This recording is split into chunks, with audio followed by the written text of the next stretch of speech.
بسم الله الرحمن الرحيم.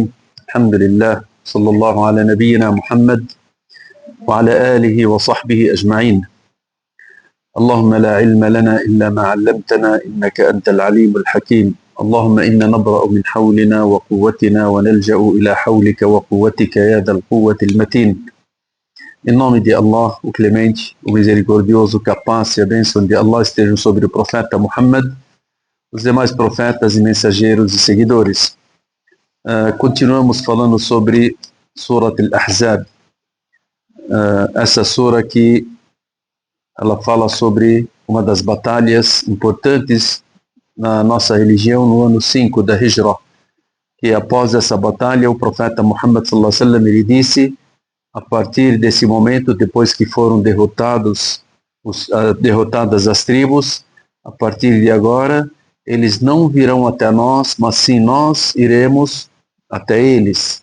E nunca mais os incrédulos vieram, porque duas vezes eles vieram. A primeira vez vieram em Badr, a segunda vez eles vieram em Uhud, a terceira vez, que seria essa, vieram na Ahzab. E o profeta Muhammad sallallahu alaihi wasallam ele nos falou sobre essa questão. Esse é um dos milagres que o profeta Muhammad sallallahu alaihi wasallam ele disse, e aconteceu realmente que após o ano 5 da Hijra, o profeta Muhammad alaihi wasallam começou a ir atrás mesmo até que conquistou Meca, e depois o Islã começou a se espalhar. E nós começamos falando sobre os versículos que falam Surat al-Ahzab: Ya ayyuhalladhina amanu dhkuru ni'matallahi alaykum إذ جاءتكم جنود فأرسلنا عليهم ريحا وجنودا لم تروها وكان الله بما تعملون بصيرا. Nós falamos sobre a história. A história, ela foi uma história comprida, mas para entendermos os fatos que Allah subhanahu wa ta'ala irá dizer em cada passo dessa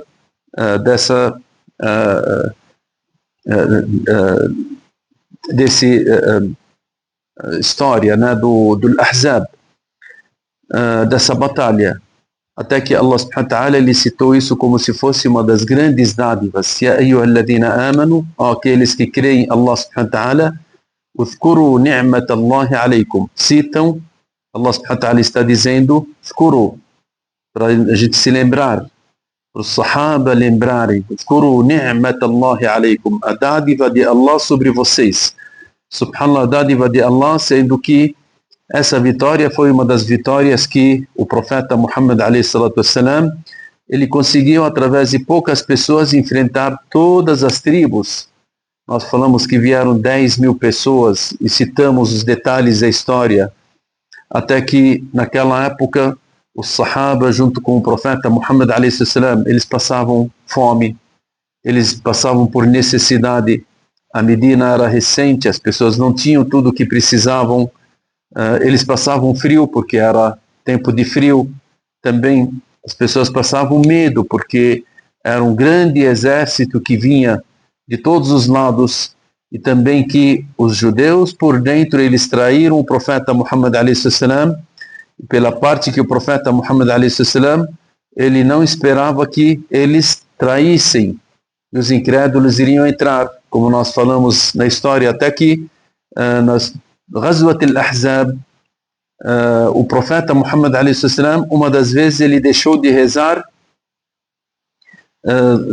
a oração do Asr até que entrou o Maghrib, até que entrou o Maghrib, até que ele falou: Mala Allahu buyutahum wa quburahum naran shaghaluna an as-salati al-wusta an salati al-Asr. O profeta Muhammad alaihi wasallam ele suplicou contra esses incrédulos, dizendo que Allah preencha as suas casas e seus túmulos com fogo, porque eles não deixaram a gente praticar a oração do Asr. O profeta Muhammad alaihi wasallam teve que atrasar a oração do Asr porque as tentativas deles para entrar em Medina, o profeta Muhammad alaihi wasallam com seus companheiros ficavam ali de prontidão para não deixarem eles, e eles queriam de qualquer maneira entrar, só que não conseguiam porque os sahaba junto com o profeta Muhammad alaihi wasallam estavam totalmente preparados ali, e eles esperavam qualquer brecha para entrarem. E aí o profeta Muhammad alaihi wasallam teve que atrasar essa oração, e ele disse: nós atrasamos a oração do Asr até o Maghrib, que Allah subhanahu wa ta'ala preencha as suas casas e seus túmulos com fogo, porque fizeram que nós atrasarmos a oração do Asr e do Maghrib. A oração do Asr, imagine o profeta Muhammad a.s. nessa batalha, ele se sentir mal porque ele não conseguiu praticar a oração do Asr no seu devido tempo. Quantas pessoas hoje a gente fala, né? Por que você não rezou? O meu trabalho. Imagine se o profeta Muhammad a.s. ele suplicou contra eles para que Allah subhanahu wa ta'ala preencha as suas casas e seus túmulos com fogo. Por quê? Foi o motivo dele atrasar a oração. Foi o motivo. Hoje, qual que é o motivo do atraso das nossas orações? Qual a súplica que nós teríamos do profeta Muhammad a.s. contra nós por causa das nossas orações que são atrasadas? Por isso que jamais podemos atrasar uma oração por causa de coisas mundanas.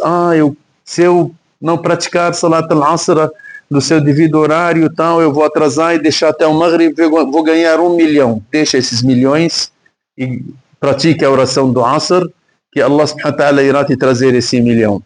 Tá? Até tem o hadith que fala que eles perderam Salat al-Asr wal-Maghrib, ou Salat al-Zuhr wal-Asr wal-Maghrib, rezaram ela no Isha. Até o momento, imagine a situação do profeta Muhammad a.s. com seus companheiros em relação a essa situação. Você poderia falar, nós temos atualmente uma oração chamada Salat al-Khawf, que está na Surah An-Nisa. Salat al-Khawf, Allah subhanahu wa ta'ala, ele fala para nós que nós podemos praticar a oração de qualquer maneira que nós estejamos, mesmo numa batalha. Como é que você fala isso se o profeta Muhammad a.s. atrasou essas orações? O versículo que falou sobre Salat al-Khawf, a oração do medo, isso foi revelada depois da Surah al-Ahzab. Antes ela não era revelada ao profeta Muhammad a.s. e por isso que eles sentiram a obrigatoriedade, a obrigação de atrasar para não deixar os incrédulos entrarem em Medina, e eles tinham que praticar da forma que Allah subhanahu wa ta'ala tinha determinado, como se fosse num lugar normal, numa situação normal. Depois daquilo, Allah subhanahu wa ta'ala revelou ao profeta Muhammad a.s. a oração chamada Salat al-Khawf. Salat al-Khawf, ela tem a sua maneira de ser praticada na guerra, ou uma maneira de ser praticada quando você tem um inimigo que está indo contra você. Se você estiver enfrentando o inimigo, ou se você estiver correndo de um inimigo, ou se você estiver em qualquer situação, Allah subhanahu wa ta'ala ele explicou para nós a maneira que nós devemos praticar a oração do medo. A oração do medo. Então, se a oração do medo tinha sido revelada ao profeta Muhammad a.s. naquela época, naquele tempo, ele não teria atrasado as orações, mas ele teria praticado ela da maneira que ela ensinou, da maneira que a pessoa possa praticá-la. Então, até que o profeta Muhammad a.s., quando a situação se apertou e esses incrédulos, eles permaneciam, faziam as suas tentativas, permaneceram durante um mês. O profeta Muhammad a.s., ele queria saber sobre as pessoas de Medina, se isso estaria prejudicando eles de uma forma que o que está sendo atacado era a Medina, a cidade original deles, das pessoas de Medina, aqueles que tinham seus pomares, as suas casas, os seus bens. Aí o profeta Muhammad a.s. ele chamou Sa'd ibn Ubadah e Sa'd ibn Mu'adh. São os dois líderes de Medina. E esses líderes, a palavra deles não tornaria dois, né? Então a palavra deles era a palavra que, se eles falassem sim, era sim, não era não, para os seus povos. O profeta Muhammad a.s. ele chamou eles e tinha feito um acordo, não é um acordo, mas tinha conversado com um dos líderes dos incrédulos para eles retornarem, para que cada uma das tribos retornassem, Ghatafan, Quraysh, aquelas tribos que nós tínhamos citado. Que o profeta Muhammad a.s. daria uma grande parte das tâmaras de Medina. O profeta Muhammad a.s. ele disse para os incrédulos: nós vamos ver, eu vou ver o Sa'd ibn Mu'adh e Sa'd ibn Ubadah. Ele chamou os dois e disse para eles: o que vocês acham de darmos 1/3 das tâmaras de Medina para essas pessoas, para eles recuarem e cada um voltar para a sua cidade, e assim a gente termina essa guerra? Sa'd ibn Ubadah e Sa'd ibn Mu'adh olharam para o profeta Muhammad a.s. e disseram: ó mensageiro de Allah, essa é uma ordem de Allah ou uma ordem sua para nós? Se for uma ordem, não há problema nenhum. Agora, se não for uma ordem, que nos diga. Ele disse: não. Essa não é uma ordem, mas sim é uma ideia que poderia ser colocada para vocês estudarem. O profeta Muhammad a.s. queria testá-los. Aí eles disseram: ó mensageiro de Allah, antes do Islã, todas essas pessoas não pegavam uma sequer tâmara, a não ser em troca, com venda, ou se a gente desse a eles como uma viefa, se a gente desse para eles como visitantes. Agora que Allah subhanahu wa ta'ala nos deu a bênção de tornarmos muçulmanos, nós vamos entregar 1/3 das nossas tâmaras a eles. Nós juramos que por nós eles somente teriam a espada. Em relação às tâmaras, nenhuma tâmara, a não ser que o Senhor ordene isso. E o profeta Muhammad a.s. ele sorriu e disse: eu queria somente colocar vocês em teste para ver aonde chega a fé de vocês e aquilo que vocês querem, para tranquilizá-los. Então o profeta Muhammad a.s. ele não fez acordo nenhum com eles, com os incrédulos, e permaneceram ali.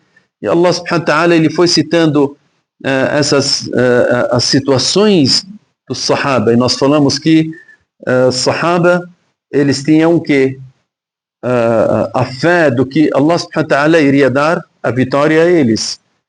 Essa vitória, ela iria além daquilo que eles poderiam imaginar.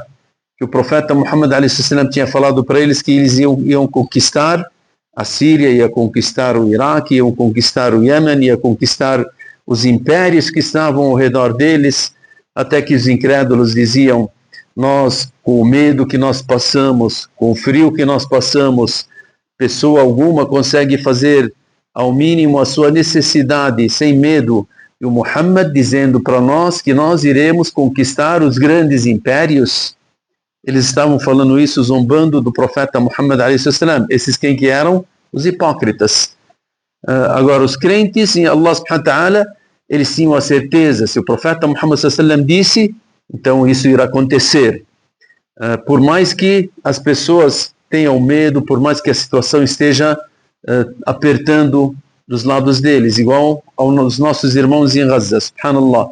O mundo todo cercou eles, apertaram eles, jogaram todo tipo de armas e todo tipo de inteligência que o mundo tinha para tentar acabar com essas pessoas numa dimensão tão pequena que é Gaza, e eles não conseguiram conquistar ou não conseguiram realizar nenhuma das condições que eles tinham colocado para ganhar a guerra. Eles tinham colocado várias condições.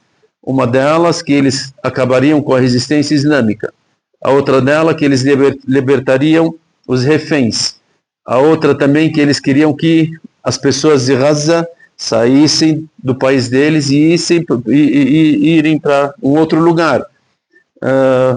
Então, essas questões e outras questões também, né? Só que a resistência ela permaneceu ali 1 ano e meio, e no final o mundo inteiro não conseguiu realizar nenhuma das condições que eles colocaram contra eles. E pelo contrário, todos os reféns não conseguiram libertar um refém sequer.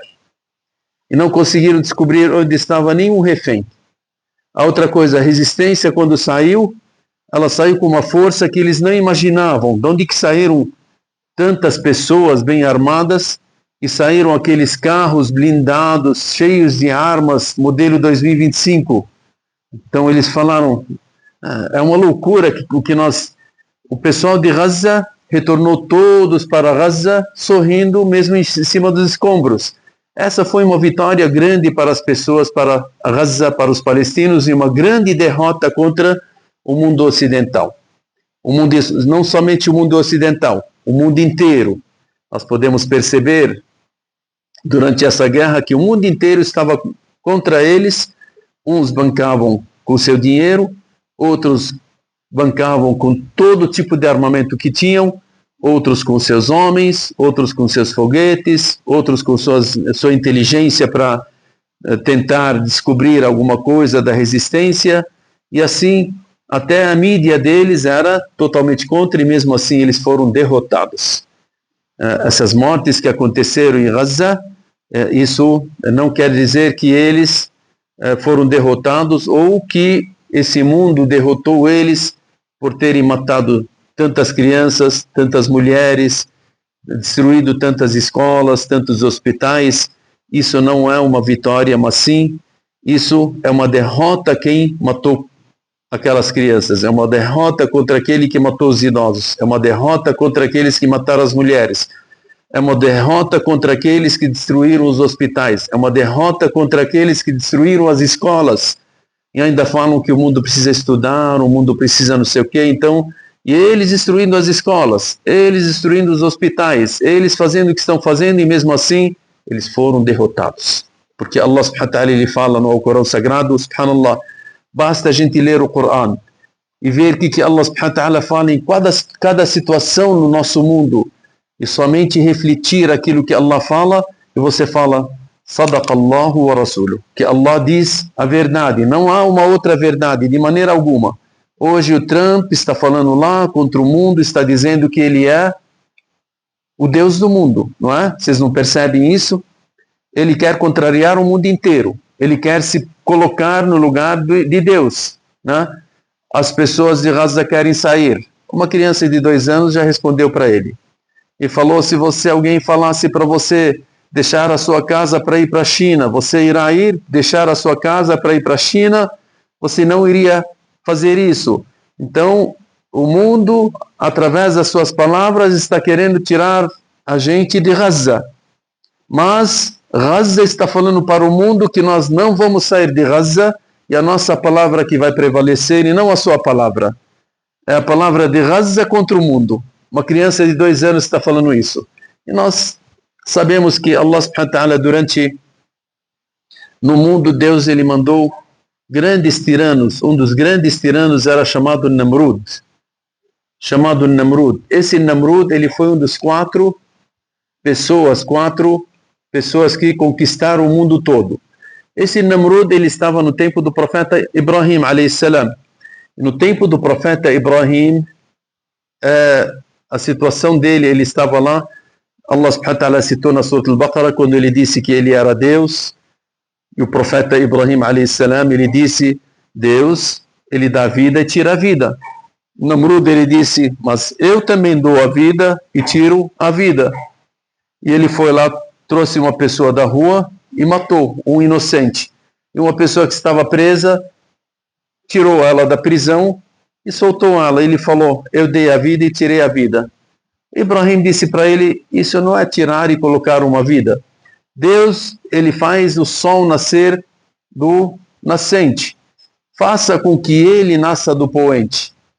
Aí ele foi contra o profeta Ibrahim, alayhi salam, até que na época dele, a história diz que tinha um rei que estava seguindo aos ensinamentos do profeta Ibrahim, alayhi salam, e ele foi lá para divulgar a mensagem e formou algumas pessoas lá para divulgarem a mensagem. E o Namrud, ele queria acabar com aquelas pessoas que estavam seguindo o profeta Ibrahim, alayhi salam.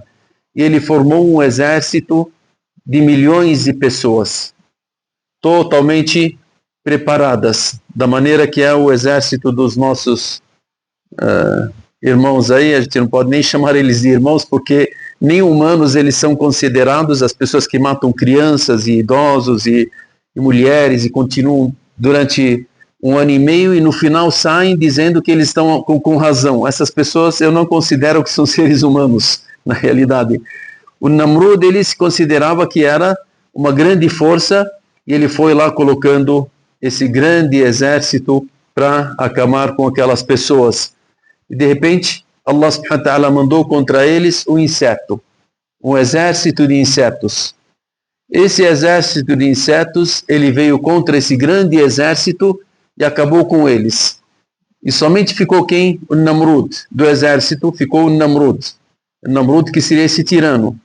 Allah subhanahu wa ta'ala fez com que um inseto entrasse no nariz dele. E esse inseto, ele foi na cabeça dele. E esse inseto permaneceu, algumas histórias dizem que ficou 1 ano dentro da cabeça dele, fazendo um barulho, e ele não conseguia dormir, não conseguia comer, não conseguia ter sossego. Eles trouxeram todo tipo de pessoas para tirarem esse inseto, para fazerem qualquer tipo de ação para aliviar a situação desse Namrud, até chegaram a momentos de alguns médicos, algumas pessoas, a falarem: quem sabe se a gente pegar um chinelo e tacar na cabeça do Namrud, esse inseto possa cair. Allah subhanahu wa ta'ala humilhou ele de todas as formas, até de ser levado chineladas na cabeça, no rosto, no nariz, na cabeça. Esse pode ser um Deus? Essa pessoa pode se considerar que ele tem o poder? Subhanallah, Deus mostrou para as pessoas naquela época que essa pessoa que está dizendo que é um Deus, mesmo o inseto ele não consegue contrariar. Somente o inseto, Allah subhanahu wa ta'ala, ele manda às vezes dentre os seus soldados, os mais pequenos soldados. Esse é um dos soldados de Allah subhanahu wa ta'ala, como Allah subhanahu wa ta'ala vai dizer aqui. Allah subhanahu wa ta'ala fala: Ya ayyuhalladhina amanu dhkuru ni'matallahi alaykum id ja'atkum junudun. Quando vieram soldados, esses soldados, 10.000 soldados, ja'atkum junudun fa arsalna alayhim rihan, e nós mandamos contra eles um vento, uma ventania. fa arsalna alayhim rihan wa junudan lam tarawha. Junud, que são o que? Soldados que vocês não viram. Esses soldados talvez sejam os anjos, talvez sejam outros soldados. O vento é um dos soldados de Allah subhanahu wa ta'ala. Esse inseto que matou aquele tirano, depois de 1 ano de ser humilhado, é um soldado de Allah. O fogo que Allah mandou para a Califórnia, para acender aquelas fogueiras e acabar com tantas casas, com tantos lugares vastos, é um soldado de Allah. Então, os soldados de Allah subhanahu wa ta'ala, ninguém consegue saber quantos que são, quem que são, aonde que estão. E Allah subhanahu wa ta'ala pode humilhar um povo, uma cidade, um país, uma pessoa, um exército, até o mundo todo. Allah subhanahu wa ta'ala pode humilhá-los com coisas que jamais eles possam perceber. Então, nunca a pessoa pode contrariar Allah subhanahu wa ta'ala. Nunca a pessoa pode chegar e falar: eu sou a pessoa mais forte, eu sou a pessoa que tem mais poder, eu sou a pessoa que... Você é um ser humano. Que o profeta Muhammad alayhi salatu wassalam, certo dia, ele disse, ele estava perante os seus companheiros e ele cuspiu na sua mão. Ele cuspiu na sua mão e disse: Allah disse: ó ser humano, como você pode me enfrentar? E você foi criado dessa forma, da forma de um coágulo, de um guspe. Essa é a sua origem. Esse guspe, essa água humilde, pode enfrentar ao seu Criador? Você se tornou um homem porque Allah determinou e te deu a força. Allah que te deu tudo o que você tem, e no final você chega a falar que eu sou um Deus, eu sou o forte, eu sou a pessoa que ninguém consegue. Jamais a pessoa tem que estar perante Allah subhanahu wa ta'ala, se humilhando, acatando a ordem de Allah. O que Allah nos ordena, nós temos que fazer. E por isso Allah subhanahu wa ta'ala, ele disse: فَأَرْسَلْنَا عَلَيْهِمْ رِيحًا وَجُنُودًا لَمْ تَرَوْهَا. E mandamos sobre eles um vento, e mandamos também contra eles esse vento e alguns soldados que vocês não viram. Está dizendo para os muçulmanos que vocês não viram esses soldados que vieram contra essas pessoas, esses essa grande tropa que veio contra a Medina. Rih, a palavra rih no Corão, na maior parte das vezes ela vem para o castigo. Sempre que vocês lêem, ou a maior parte das palavras rih dentro do Corão, quando você ver que Allah subhanahu wa ta'ala citou rih, ela vem para o castigo. Riyah, ela vem para o bem. Riyah para o bem. Rih é para o castigo. Por isso que a gente vê no Corão, Allah subhanahu wa ta'ala ele fala para o povo de Ad. Povo de Ad, que eles contrariaram o profeta deles, e eles disseram: aonde está o castigo de Allah? Traga para nós o castigo de Allah que você está prometendo contra nós. E eles eram povos tão fortes que eles faziam coisas que jamais um ser humano poderia imaginar, a força que Allah subhanahu wa ta'ala tinha dado a eles. Allah subhanahu wa ta'ala de repente mandou um castigo contra eles. Qual que era o castigo? Allah subhanahu wa ta'ala disse no Corão, na Surat Al-Ahqaf: bal huwa masta'jaltum bih. Foi aquilo que vocês estavam com pressa de vir a vocês. Que às vezes as pessoas, esses tiranos, falam: cadê o castigo de Allah? Que vem é o castigo de Allah.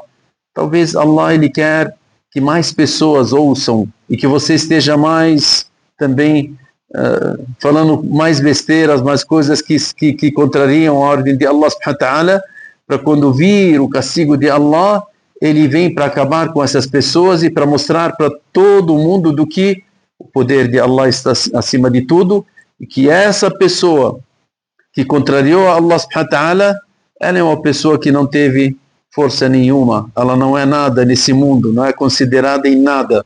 Allah subhanahu wa ta'ala disse: bal huwa masta'jaltum bih rihun. Aqui Allah subhanahu wa ta'ala está dizendo que rih, um vento, fiha adabun alim. Nesse vento tem um severo castigo, um vento que é doloroso, castigo a eles. Tudammiru kulla shay'in bi amri rabbiha. Aquele vento que veio com castigo doloroso para o povo de Ad, ele acabou com tudo que vinha na frente e não deixou ninguém daquele povo, porque eles se diziam que eram que tinham a força máxima, e eles contrariaram a Allah e ao seu profeta. Allah subhanahu wa ta'ala, quando ele fala sobre riyah, Allah subhanahu wa ta'ala ele fala: wallahu alladhi arsala riyaha. Riyah quer dizer que os ventos, a ventania, tem o vento no singular, ele vem para o castigo. O vento no plural, que seria riyah, ele vem para o benefício, para beneficiar as pessoas. Allah subhanahu wa ta'ala diz: wallahu alladhi arsala riyaha fatuthiru sahaban. Os ventos, que são vários, eles espalham o quê? Eles espalham as nuvens. Allah que envia os ventos que movem os nuvens, as quais conduzimos para irrigar uma terra morta. Uma terra morta. Então, quando vier riyah, ela vem para conduzir as nuvens, essas nuvens se espalham e cai a chuva para irrigar as áreas mortas e elas começam a nascer. Então, a palavra, aqui são dois exemplos de rih e riyah. Rih, bal huwa masta'jaltum bihi, rihun fiha. Rih, aqui veio para o castigo. O outro versículo que está na Surat Fatir: wallahu alladhi arsala riyaha fatuthiru sahaban fasuqnahu ila baladin mayyitin fa ahyayna bihi al-ard. Allah subhanahu wa ta'ala está dizendo que Allah ele deu a vida para uma terra que estava morta através dos ventos que trouxeram as nuvens que espalharam a chuva naquelas terras. Allah subhanahu wa ta'ala ele mostra para nós então o seu poder. فَأَرْسَلْنَا عَلَيْهِمْ رِيحًا. Então as pessoas das tribos que vieram contra o profeta Muhammad alayhi salam, Allah ele não disse فَأَرْسَلْنَا عَلَيْهِمْ رِيَاحًا, ele disse فَأَرْسَلْنَا عَلَيْهِمْ رِيحًا, em singular. Esse rih, esse vento que veio contra eles, até os companheiros do profeta Muhammad alayhi salam diziam que esse vento ele tirava suas tendas. As tendas deles eram batidas com estacas. As estacas saíam do chão e as tendas voavam para todos os lados e eles não conseguiam segurar. Os tachos, grandes tachos que eles estavam cozinhando, fazendo comidas para que o exército comesse, são 10 mil pessoas.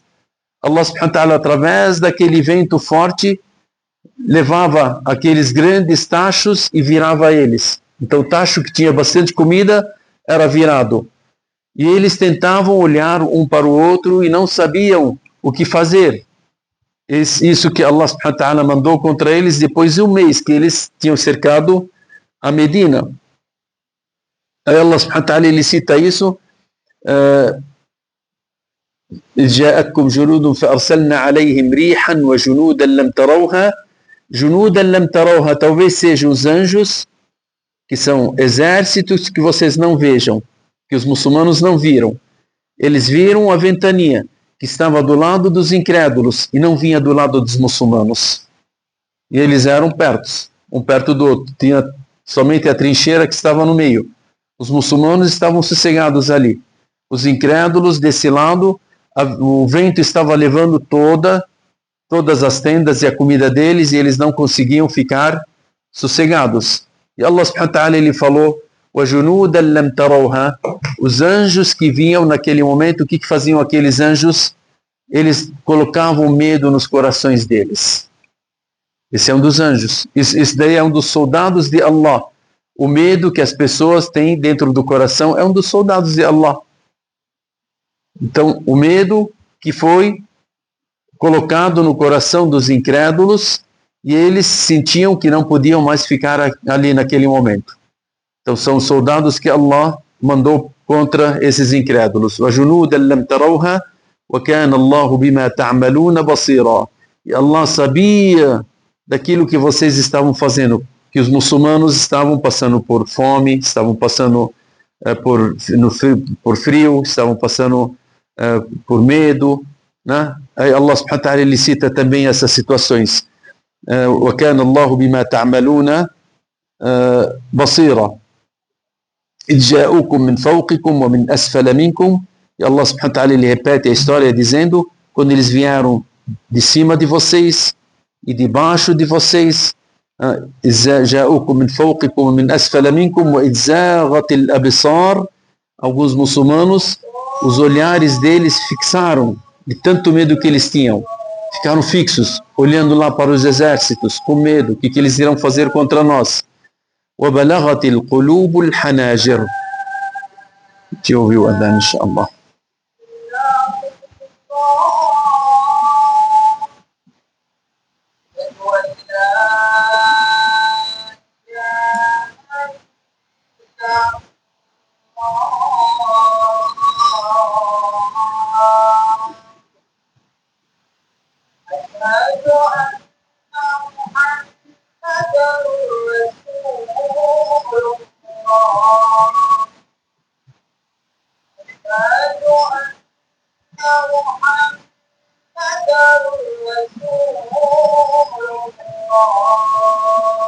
سلام عليكم.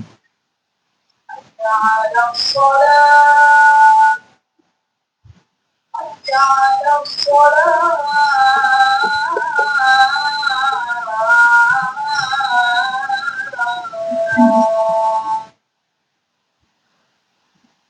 على الفلاح على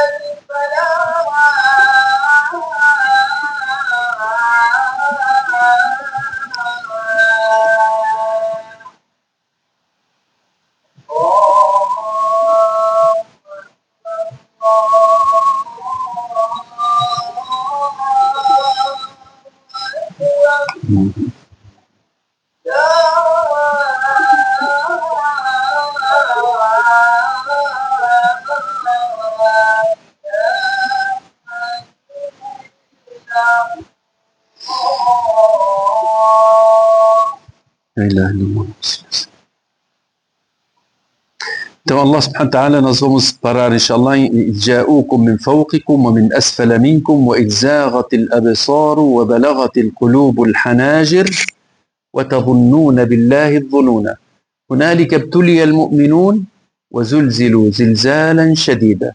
Quando vos vieram atacando de cima de vós e debaixo de vós, da parte do norte e do sudeste, que vieram as tribos, e quando os vossos olhares se desviaram e os corações alcançaram as gargantas.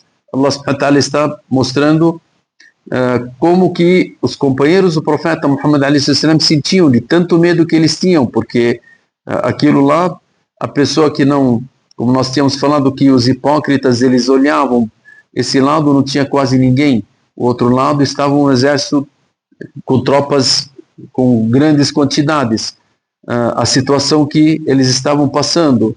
Então, as pessoas ficavam com medo. Allah subhanahu wa ta'ala disse, se desviaram e os corações alcançaram as gargantas de medo, por medo do inimigo, e começaram a pensar acerca de Allah vários pensamentos. وَتَظُنُّونَ بِاللَّهِ الظُّنُونَ. Allah subhanahu wa ta'ala não disse وَتَظُنُّونَ بِاللَّهِ الظَّنُّ. Dhunun quer dizer que os pensamentos que tinham dois pensamentos. Um pensamento era positivo e outro pensamento era negativo.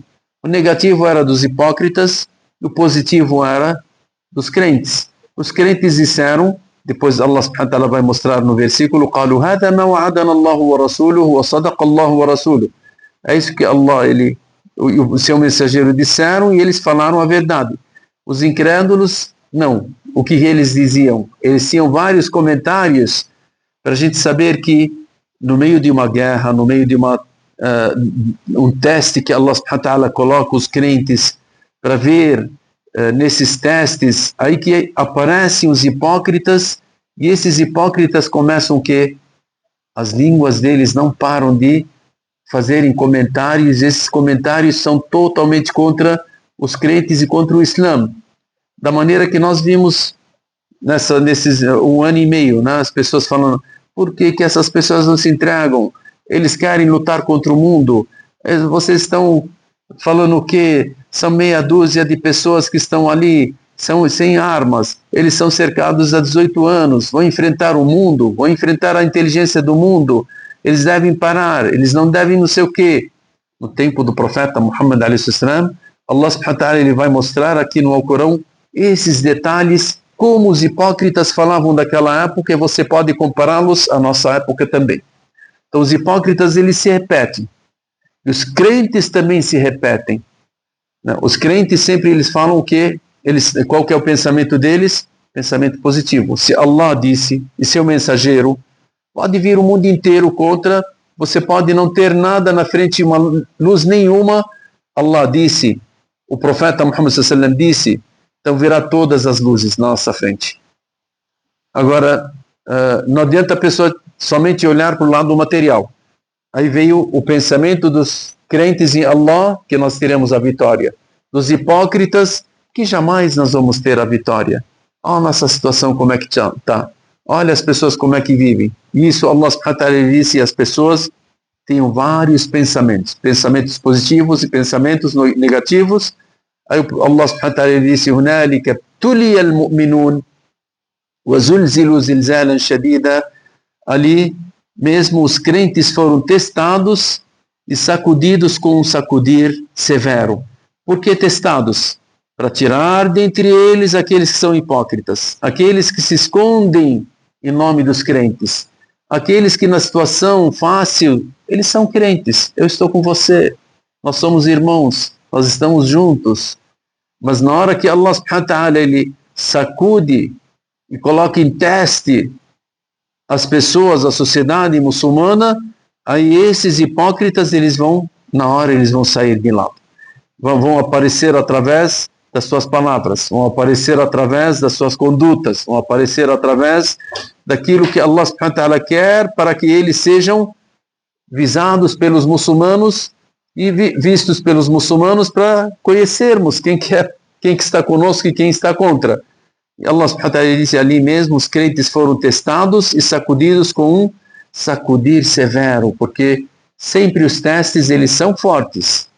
O que aconteceu em Gaza foi forte, não foi fácil.